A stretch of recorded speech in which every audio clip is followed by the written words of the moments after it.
কোপেনহেগেনে এত মজার tom yum soup পাবো সত্যি আমি আশা করিনি। আর সবচেয়ে ভালো ব্যাপার হচ্ছে এই জায়গাটা হালাল। বেশ কয়েকজনকে এখানে খেতে দেখে অনেকদিন ধরে ভাবছিলাম ট্রাই করব। ফাইনালি গেলাম আর যাওয়ার পর মনে হলো যদি না যেতাম আসলে আমি মজার একটা স্যুপ মিস করতাম। আমার সবসময় টমিয়াম স্যুপ বা স্যুপ জাতীয় জিনিস আমার রেজার খুব পছন্দ, বাট ডেনমার্কে আসলে অত ভালো স্যুপ পাওয়া যায় না। সো আমি এটার খোঁজ পাওয়ার পর এখানে গেলাম, আমি আমার পছন্দ মতো খাওয়াগুলা নিয়ে ওদেরকে দিলাম, ওরা ওখানে এরপর স্যুপটা দিবে।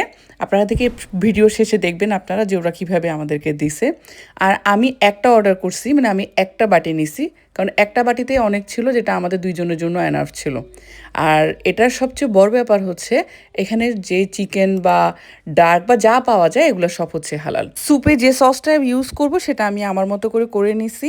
এই দেখেন আমাদের স্যুপটা এত মজা ছিল, আমি বলবো যারা কোপেনহেগেনে আছেন টমিয়াম পছন্দ করেন অবশ্যই ট্রাই করবেন। সো আল্লাহ হাফেজ।